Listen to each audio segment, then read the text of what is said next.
안녕하세요, 청자 여러분. 우리가 매일같이 스마트폰이나 TV로 참 많은 걸 보잖아요. 네, 그렇죠. 특히 멀리서 일어나는 일들, 뭐 전쟁이라든지 재난이라든지 가끔은 정말 보기 힘든 그런 장면들도 있고요. 그런 사진이나 영상을 딱 마주했을 때 어떠세요? 어떤 생각이 드시나요? 그냥 본다는 거 이게 뭘 의미하는 걸까요? 바로 그 지점인 것 같아요. 오늘 이야기의 시작이. 우리가 좀 깊이 들여다볼 자료들, 특히 수전 선택의 타인의 고통에 관하여라는 책이 있는데요. 이 책이 바로 그 본다는 행위가 생각보다 훨씬 복잡한 문제라는 걸 보여주거든요. 우리가 고통의 이미지를 어떻게 받아들이고 또 어떻게 반응하는지 그 안에 숨어있는 여러 심리적인 또 윤리적인 문제들을 좀 파헤쳐 보려고 합니다. 네. 그러니까 단순히 끔찍해 하고 그냥 넘길 게 아니라 그 이미지들이 우리한테 던지는 좀 더 근본적인 질문들이 있잖아요. 예를 들면 우리가 느끼는 그 안타까움, 연민이라는 감정이 과연 그걸로 충분한 건지 아니면 이미지를 본다는 것 자체에 어떤 책임 같은 게 따르는 건지 뭐 이런 것들이요. 이런 질문들에 대한 답을 한번 같이 찾아가 보면 좋겠습니다. 자, 그럼 한번 본격적으로 시작해 볼까요? 우선 손택은 현대사회가 그야말로 폭력, 뭐 잔혹함 이런 걸 담은 이미지로 가득 차 있다고 봐요. 네. 마치 여기저기서 계속 뭔가 보여주는 쇼처럼요. 다른 사람의 고통이 하나의 스펙터클, 어떤 구경거리가 되어버렸다는 거죠. 그래요. 특히 그 고통이 우리랑 좀 멀리 떨어진 곳의 이야기일 때 더 그런 경향이 있는 것 같아요. 이미지를 봤으니까 나는 이제 그 문제 잘 안다. 이렇게 생각하기 쉽다는 거죠. 근데 손택은 이런 식의 알미라는 게 사실 진짜 공감이나 이해하고는 좀 거리가 멀 수 있다. 이렇게 경고해요. 심지어는 그냥 하룻밤의 자극적인 구경거리처럼 소비될 위험도 있다고 보고요. 근데 사실 좀 불편한 얘기긴 한데 사람들이 끔찍한 이미지에 좀 끌리는 면 있잖아요. 그렇죠. 이게 그냥 저기서 무슨 일이 있었나 하는 그런 지적인 호기심만은 아닌 것 같기도 하고요. 말씀을 듣다 보니까 플라톤의 국가에 나오는 그 레온티우스 이야기 그거 생각나네요. 처형당한 시체를 막 보고 싶어 하면서도 동시에 역겨움을 느끼는 그런 갈등. 고속도로에서 이렇게 사고 난 거 보면 나도 모르게 속도 살짝 늦추게 되잖아요. 약간 그런 비슷한 심리일까요? 네, 충분히 그럴 수 있습니다.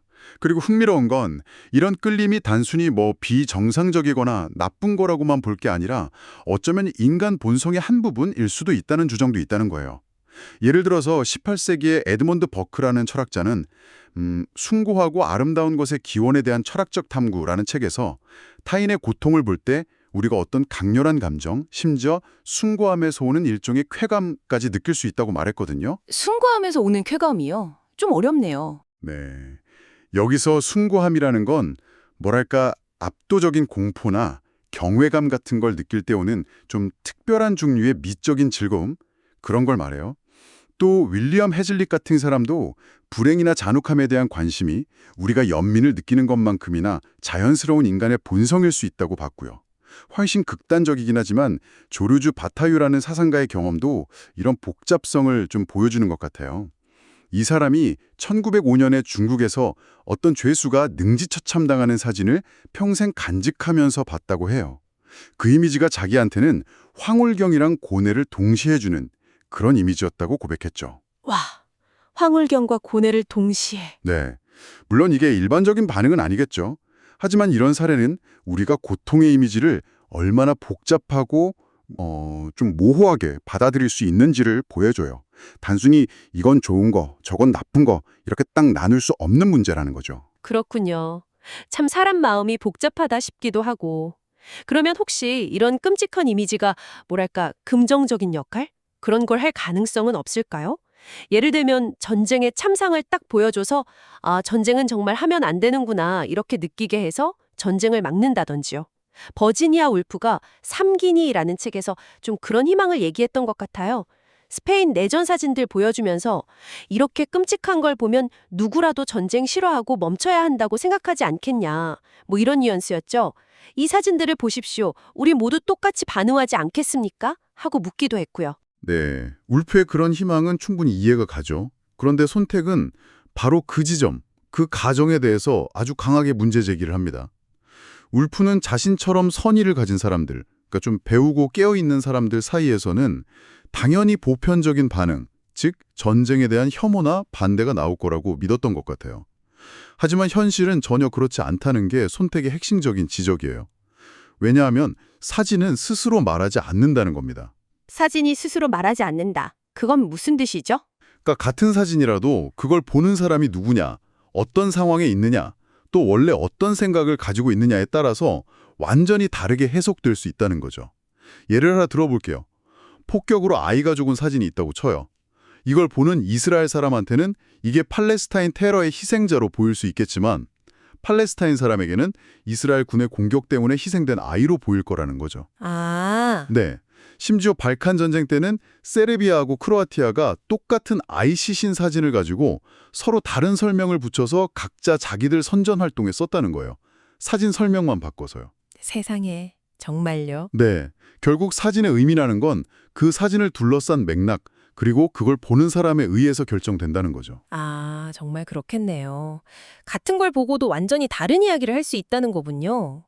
실제로 역사를 돌아보면 전쟁의 참혹함을 고발하는 이미지로 전쟁을 막으려고 했던 시도들이 있었잖아요.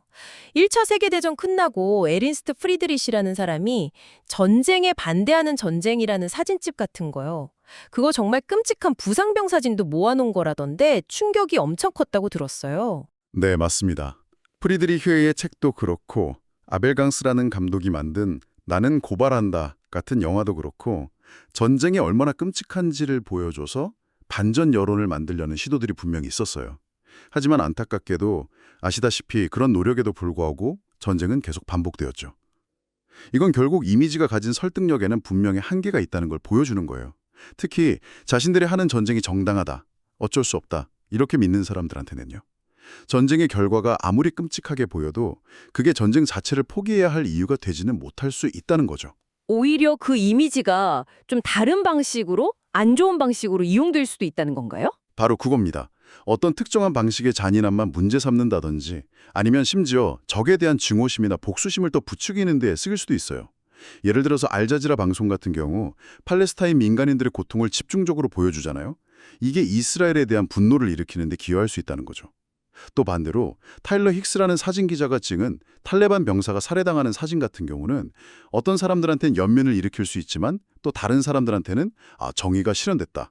뭐 이런 식의 다른 감정을 불러일으킬 수도 있고요. 그렇군요. 그래서 여기서 손택이 중요하게 던지는 질문은 이거예요. 우리가 어떤 사진을 보게 되는가? 이것도 중요하지만 그만큼 중요한 게 어떤 사진은 보지 못하게 되는가? 즉 어떤 이미지들이 선택되고 또 어떤 이미지들은 걸러지는지 그 뒤에 있는 어떤 권력의 문제까지 봐야 한다는 거죠. 알겠습니다. 이미지만으로는 전쟁을 막기 어렵다는 건 알겠는데, 그럼 우리가 그런 이미지를 보고 느끼는 감정 있잖아요. 연민, 그 안타까운 마음, 그거 자체는 어떤가요? 그 감정은 그래도 의미 있는 거 아닐까요? 손택은 그 연민이라는 감정 역시 굉장히 좀 불안정한 거라고 봐요. 특히 어떤 구체적인 행동으로 이어지지 않으면 금방 식어버린다는 거죠. 보스니아 내전 때 사라이에보 포위 공격 당시에 끔찍한 이미지들이 매일같이 보도됐었잖아요. 처음에는 많은 사람들이 분노하고 안타까워했지만 전쟁이 계속 길어지고 국제사회가 제대로 개입하지 못하는 그런 무력감이 커지니까 사람들이 점점 지치고 무관심해졌어요. 손택의 말을 빌리자면 연민은 행동으로 이어지지 않으면 곧 시들기 마련이다 이거죠. 행동으로 이어지지 않으면 시든다. 듣고 보니 정말 공감이 되네요. 그런데 손택은 여기서 한 발 더 나간다고요? 연민이 때로는 좀 뻔뻔한 반응일 수도 있다. 뭐 이런 지적이요. 이건 좀 충격적인데요. 네, 그게 상당히 도발적인 지적이죠. 왜 뻔뻔하다고까지 했을까요? 우리가 타인의 고통을 보면서 연민을 느끼는 바로 그 순간에 우리는 무의식적으로 나는 저 사람들과는 달라. 나는 안전한 곳에 있어. 라는 생각을 하게 된다는 거예요. 그러니까 연민을 느끼는 행위 자체가 어쩌면 그 고통의 원인으로부터 나는 상관없고 나는 결백하다는 어떤 알리바이를 제공해 준다는 거죠. 심지어 그걸로 나는 도덕적 의무를 다했어 라는 어떤 자기 만족감까지 얻을 수 있다는 거고요.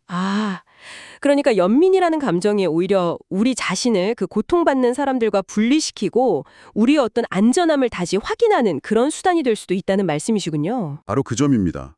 손택은 심지어 아우슈비츠 수용소장이 퇴근하고 나서는 가족들이랑 시간 보내고 슈베르트 음악 연주하고 그랬다는 사례를 들어요. 그러면서 이런 감상적인 태도, 뭐 연민 같은 거죠.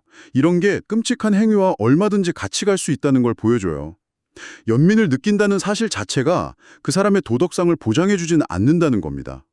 결국 연민이라는 건 특권을 가진 우리와 고통받는 그들을 나누고 그들의 고통 앞에서 우리의 안도감을 확인하는데 그칠 위험이 있다는 그런 경고인 거죠. 그렇군요. 와, 이미지는 해석하기 나름이고 연민만으로는 부족하고 심지어 때로는 좀 자기 기만적일 수도 있다. 그럼 이 모든 논의 끝에 손택이 진짜 우리한테 하고 싶은 말은 뭘까요? 도대체 우리는 이 고통의 이미지들 앞에서 뭘 해야 하는 걸까요? 손택이 우리에게 던지는 진정한 도전은 바로 이거라고 생각해요. 그냥 구경꾼으로 머물거나 값싼 연민에 만족하지 말라는 거죠. 가장 중요한 건 특권을 누리고 있는 우리와 저 멀리서 고통받고 있는 그들이 사실은 완전히 다른 세상에 사는 존재가 아니라 같은 지도 위에 함께 있다는 사실을 깨닫는 겁니다. 그리고 더 나아가서 어쩌면 우리의 이 풍요로움이나 안락함이 그들의 고통과 어떤 식으로든 연결되어 있을지도 모른다는 가능성, 그걸 진지하게 생각해 보라는 거죠. 연결되어 있을지도 모른다는 가능성을 숙고하라. 네. 예를 들어 전쟁이나 빈곤, 불평등 같은 이런 구조적인 문제 속에서 지금 나의 위치는 어디인지, 내가 지금 누리고 있는 것들이 혹시 다른 누군가의 희생 위에 서 있는 건 아닌지, 그래서 그 고통에 대해서 나에게는 어떤 책임이 있는 건 아닌지, 이런 것들을 송찰하는 것. 이것이야말로 고통의 이미지가 우리에게 던지는 진짜 과제라고 손택은 말하는 겁니다. 단순히 감정적으로 아, 불쌍하다 하고 반응하는 걸 넘어서서 우리가 보는 그 고통과 우리 자신 사이에 있는 눈에 보이지 않는 연결고리를 이해하려고 노력하는 거. 그런 지적인 노력 그리고 윤리적인 성찰이 필요하다는 거죠. 고통스러운 이미지는 바로 그 성찰을 위한 어떤 출발점, 뭐랄까, 최초의 자극이 될 수 있다는 겁니다. 네, 오늘 이렇게 쭉 이야기를 나눠보니까 타인의 고통을 담은 이미지를 본다는 게 정말 단순한 행위가 아니구나 하는 걸 다시 한번 느끼게 되네요. 그 이미지 앞에서 우리는 매혹되기도 하고 또 외면하고 싶기도 하고 연민을 느끼다가도 또 금방 무력감에 빠지기도 하고요. 참 복잡해요. 수전선택은 이런 복잡한 반응들을 넘어서 우리한테 훨씬 더 깊은 고민과 성찰을 요구하고 있는 것 같습니다. 맞습니다. 핵심은 그거 같아요. 그냥 수동적인 관찰자로서 느끼는 연민, 그리고 때로는 좀 자기 만족적일 수도 있는 그 감정을 넘어서는 데 있는 거죠. 우리가 보는 그 고통스러운 현실과 지금 여기 나의 삶 사이는 과연 어떤 연결고리가 있을까? 이걸 진지하게 고민하는 것. 그리고 이 불평등하고 또 분쟁으로 가득 찬 세계 속에서 나의 위치는 어디고 나의 책임은 무엇인지 계속해서 돌아보는 것. 그것이 오늘 우리가 나눈 이야기의 궁극적인 지향점이라고 할 수 있겠습니다. 네. 마지막으로 청자분들께 한번 이런 질문을 남겨드리고 싶어요. 다음에 여러분이 뉴스나 소셜미디어를 통해서든 멀리서 일어난 어떤 끔찍하고 고통스러운 사건의 이미지를 딱 마주하게 되실 때요. 그저 순간적으로 아이고 안타깝다 하거나 아니면 아 불편해 하고 그냥 외면하는 대신에 잠시 한번 멈춰서 이렇게 스스로에게 물어보는 건 어떨까요? 이 사진 속 현실과 지금 여기 있는 나의 삶은 도대체 어떤 보이지 않는 끈으로 연결되어 있는 걸까? 이 이미지는 나에게 그냥 찰나의 감정, 그 이상의 무엇을 요구하고 있는 걸까? 이 질문이 아마 여러분 각자의 더 깊은 생각과 탐구를 위한 의미 있는 시작점이 될 수 있지 않을까 그런 기대를 해봅니다.